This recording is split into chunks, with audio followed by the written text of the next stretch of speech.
Hello বন্ধুরা, কেমন আছো সবাই? আমার নতুন আরও একটি ব্লগে তোমাদের সকলকে স্বাগত জানাই। বন্ধুরা, সকালবেলার থেকে বেশ একটুখানি ব্যস্ত ছিলাম, ব্যস্ততার মধ্যে আর কি কাটলো সকালটুকু। যেহেতু ওর বাবা অফিসে যায়, মানে আমার বরমশাই অফিসে যায়, আর অফিসে যাওয়ার জন্য ওকে টিফিন সমস্ত কিছু করে দিতে হয়। আর এদিকে মা তো রুটি টুটি করে যায়, কিন্তু বাদ বাকি রান্নাবান্নাগুলো কিন্তু আমিই সারি। আর এখনও মেয়ে ওঠেনি, তো এই যে দেখতেই পাচ্ছ এখানে ময়দা নিয়ে রেডি। আর এরই মধ্যে মেয়েটা উঠেও পড়েছে, কান্নাকাটি করছিল। তো ওখানে ময়দাটা রেখে আসলাম, আর ডিমটা সেদ্ধ করে আসলাম, যেহেতু দুই মা মেয়েতে খাবো। তো ডিমের ঝোলই করব, আর একটু ভাত করব, আর সকালে ওই যে একটু পরোটা করব, আর চা তো রয়েছে। যাই হোক, এদিকে দেখতেই পাচ্ছ মশারি টাঙিয়ে শোয়া হয়। তার একটাই কারণ, কি বলো তো, মশার কোনো উৎপাত নেই বন্ধুরা, কিন্তু উৎপাত রয়েছে ইঁদুরের। তো সেই ইঁদুরের কারণে কোথায় মেয়েটাকে কামড়ে টামড়ে দেবে, সেই কারণেই আর কি মশারিটা টাঙিয়ে শোয়া।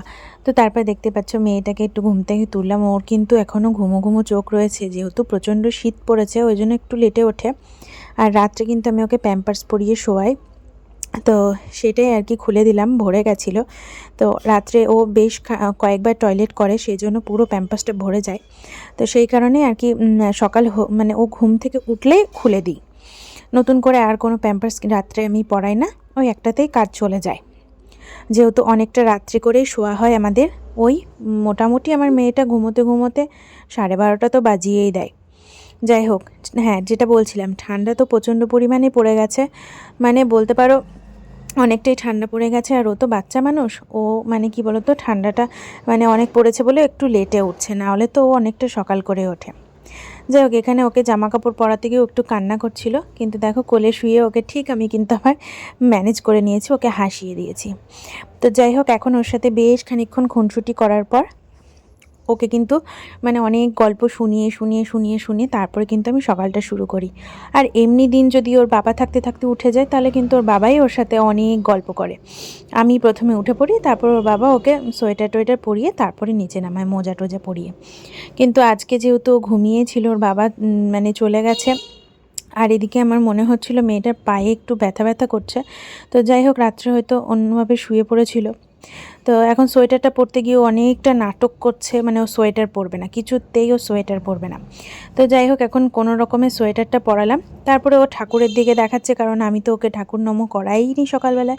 তো যাই হোক, আমার মেয়েটার এই অভ্যাসটা আমি মানে করিয়েছি বলতে পারো, বা ও নিজের থেকেও শিখে যায় এটা বলতে পারো, যে সকালবেলা হলেই কিন্তু ও ঠাকুরকে মানে নম করতে ভোলে না। আর যখনই পূজা আর্চা হয় তখনই কিন্তু ঠাকুরকে নম করে। তো যাই হোক, আমরা নমটম দুজনে মিলে করলাম। এই যে দেখো, আবারও কিন্তু ও নম করছে। তো আগে তো এমনিই বুকে হাত দিয়ে নম করতো, এখন 2 হাত জোড়ো করে নম করে। তো এবারে ওর ওই যে রাত্রেবেলা একটুখানি বডি লোশন, একটু ক্রিম ওকে মাখাই, তো সেটাই মশারির ভেতরে নিয়ে শুয়েছিলাম, তো সেটাই এখন ও নিয়ে খেলা করছে। তো চলো, এরই মধ্যে কিন্তু আমি মশারিটা ভালো করে গুছিয়ে গাছিয়ে নেব, গুছিয়ে টুছিয়ে নিয়ে লেপ টেপ সব কিছু গুছিয়ে নেব, কারণ ওইদিকে আবার রান্নাটাও বসাতে হবে, এদিকে ওকে খাওয়াবো। সকালবেলায় ওকে কিন্তু আমি শুধুমাত্র সেরেল্যাক্সই খাওয়াই। তো যেহেতু আমার হাতে কোনো সময় থাকে না, বা আমার কোনো হেল্পিং হ্যান্ড নেই, সেই জন্য আমি রুটি টুটি ওকে একটা খাওয়াই না। তো পরে দেখা যাবে, যত বড় হবে তত দেখা যাবে। তো চলো, এখন এইগুলো গুছিয়ে গাছিয়ে নিই। আগে ওই জায়গাটা একটু ঝাড় দিয়ে নিলাম, মশারিটা প্রথমে তুলে নিলাম, তারপর ওই জায়গাটা ঝাড় দিয়ে এখন এই যে বড় কম্বলটা দেখছো, এইটা কিন্তু বেশ মোটা, এইটাই এখন মেয়েকে দিই। নতুনটা অতটা মোটা টোটা না, মানে নতুনটা আমাদের দুজনের হয়ে যায়। আর এদিকে মেয়েটার মনে হচ্ছে যেন ঘুমই ভাঙেনি, ও কিন্তু বারবার শুয়ে শুয়ে পড়ছে। তো চলো, এবার পাতলা কম্বলটাও গুছিয়ে নিই, মানে পাতলা ঠিক নয়, মানে যেটা আগে গোছালাম তার থেকে একটু পাতলা, কিন্তু ভালোই গরম হয়। কিন্তু মেয়েকে আমরা মোটাটাই দিই, যেহেতু অনেকটাই ঠান্ডা পড়ে, তার জন্য। আর এদিকে পর্দাটাও খুলে দিলাম, আর ওখানে একটা জলের বোতল ছিল, সেটাও সরিয়ে নিলাম। আর আজকে জানো বন্ধুরা, বাইরে এত হাওয়া চলছে, কিন্তু মেয়েটা এত কান্না করছিল বাইরে যাওয়ার জন্য, তো ওকে একটুখানি বাইরে দিলাম। আর এদিকে আমি সেই ফাঁকে বিছনাটাও ভালো করে ঝেড়ে নিলাম। তো ও দেখছি আবার ঘরে চলে এসেছে, যেহেতু অনেকটা ঠান্ডা হাওয়া দিচ্ছে, তার কারণে হতে পারে। তো চলো, এখন আবারও মানে ঝাড়টার দিয়ে গেটটা কিন্তু আমি লাগিয়ে দেবো, কারণ প্রচণ্ড ঠান্ডা, আর ঘরটা না ঠান্ডা হয়ে যায়। আর এদিকে ওদিকে মোজার ছড়াছড়ি দেখতেই পাচ্ছ। চলো এখন চলে যায় আগের রুমে, মানে আমাদের যেই রুমটায় আমার শ্বশুর শাশুড়ি থাকে। তো মা তো এখানে সমস্ত কিছু ভাঁজ করে রেখে গেছে, কিন্তু বিছনাটা ঝাড়া হয়নি, যেহেতু ঝাঁটাটা আমাদের ওই ঘরে থাকে। তো সেই জন্য সকালবেলায় আর কি মা মানে বিছনাটা তুলে চলে যায়, তারপরে আমি কিন্তু ঝাড়টা দিই। তো এই যে দেখো, আর নিচে পাতা ছিল যেই মানে কি বলবো, এটা রাজাই বলে, মানে ওই একটা কম্বল টাইপেরই। তো সেটাই আমি কিন্তু আর ভালো করে ঝেড়ে ঝুড়ে নিলাম। আর কাল রাত্রে দেখতে পাচ্ছ কাচাকুচি হয়েছিল, সেগুলোই এখন তুলে নিচ্ছি। আর সকালবেলায় মা কিছুটা কেচে গেছে, মানে ওই মায়ের সোয়েটার আর দুটো প্যান্ট হয়তো কেচে গেছে, তো সেটাই মেলে দেব। তার আগে কিন্তু শুকনো জামা কাপড়গুলো কিন্তু ভালো করে দেখে টেকে আমি কিন্তু তুলে নিচ্ছি। আর সবই দেখতে পাচ্ছ মেয়ের, আর শীতকালে তো বুঝতেই পারো যে মানে কত জামা কাপড় হয়। তো তারপরে দেখতেই পাচ্ছ এখানে মেয়েটা খেলাধুলো শুরু করে দিয়েছে।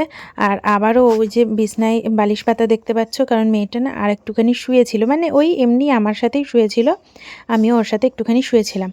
এই সমস্ত কিছু সেরে টেরে আবার চলে আসলাম রান্নাঘরে। এসে কিন্তু দেখতেই পাচ্ছ একটুখানি পাশে আটা মাখা রয়েছে, কিন্তু আমাকে আরেকটু আটা মাখতে হবে, যেহেতু শ্বশুরের খাবারটা এখনও রেডি করা হয়নি। শুধুমাত্র আমার বরমশাইয়ের খাবারটাই মানে রেডি করে ওকে দেওয়া হয়ে গেছে। এবার কিন্তু শ্বশুরমশাইয়ের খাবারটাও রেডি করে নেবো। চলো আটাটা ভালো করে মেখে নিই। তো আগে ওই আটাটা দিয়ে, মানে যেটা মা মেখে গেছে সেটা দিয়ে প্রথমে রুটি কটা বানিয়ে নেবো, তারপরে আমার আটাটার থেকে যদি লাগে তো বানাবো।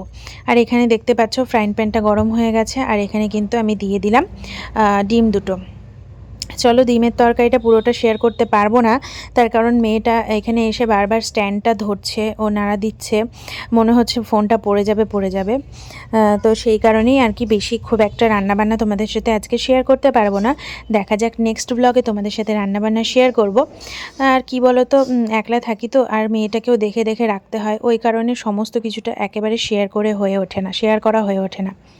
যাই হোক, আবারও গেলাম ঘরের মধ্যে, আবারও আসলাম, এসে আলুগুলো ভাজা হয়ে গেছে তুললাম, এবার দিয়ে দিলাম পেঁয়াজ কুচিটা। একদম মানে মশলা বেশি দেব না, বেশি মশলা না দিয়েই রান্নাটা করব, যেহেতু মেয়ে খাবে ওই জন্য। তো চলো এখন ওইটা মিক্সি করতে গেছি, আর মিক্সি টিক্সি হয়ে গেছে। তো এরপরে আমি আর রান্নাটা কন্টিনিউ করিনি, মেয়েটা প্রচণ্ড জ্বালাতন করছিল। তারপরে দেখো রান্নাবান্না কমপ্লিট হয়ে গেছে, এবার কিন্তু ঘর দূর ঝাড় দিয়ে নিচ্ছি। প্রথমে ছোটো ঘরটাই ঝাড় দিই। আর ওইদিকে দেখতে পাচ্ছ ভালো রোদ এসেছে, কিন্তু কি বলো তো, রোদের না কোনো তেজ নেই। আর এখানে এমন ঠান্ডা পড়ে, পুরো হাড় কাঁপানো ঠান্ডা পড়ে, মানে স্নান করতে গিয়েও লোকে ভয় পায় যে এত ঠান্ডা। তারপরে দেখো ঘরটা ঝাড় দিয়ে নিচ্ছি। আর ঘরের মধ্যে মানে সারাদিনের মানে মানে আগের দিনের বেশ ভালোই নোংরা হয়ে যায়। তো মা একটু ওপর ঝাড় দিয়ে যায়, যেহেতু ঝাড় না দিয়ে তো বেরোনো যায় না, সেই জন্য মা একটু ঝাড় দিয়ে যায়, কিন্তু বাকিটা আমিই দিয়ে নিই তারপরে একেবারে ক্লিয়ার করে। আর এদিকে দেখো ঝাড়টার দিয়ে চলে আসলাম, একটু ভাত বসিয়েছি, ওই যে বললাম আমি আর আমার মেয়েটাই খাবো, ওই জন্য বেশি একটা বসাইনি, ওই আমাদের দুজনের মতন যাতে হয়ে যায়, তাই ছোট্ট একটা জায়গায় বসিয়েছি। চলো চাটা এখন গরম করে, চাটা আর এই যে পরোটা বানিয়েছি, এই পরোটাটা নিয়ে চলে যাব সোজা ঘরে। তো চলো এখন খেতেও বসে পড়েছি, আর মেয়েটা রয়েছে খাটে, ও টিভি দেখছে, আমিও ওর সাথে সাথে টিভি দেখছি। টিভি দেখা মানে ওই কার্টুন দেখা। তো চলো এখন চাটা গরম গরম খেয়ে নিই, সমস্ত কাজই হয়ে গেছে। আর দেখা হবে তোমাদের সাথে আবারও একটা নতুন ব্লগে। তো ততক্ষণের জন্য তোমরা কিন্তু সুস্থ থেকো, ভালো থেকো। আর সবাই কিন্তু আমার চ্যানেলটাকে একটু সাবস্ক্রাইব করে দিও, যারা দেখছো কিন্তু সাবস্ক্রাইব করনি তারাও অবশ্যই সাবস্ক্রাইব করে দিও। আর ভালো লাগলে অবশ্যই কিন্তু একটা লাইক শেয়ার কমেন্ট করে দিও। দেখা হচ্ছে নেক্সট ব্লগে, টাটা।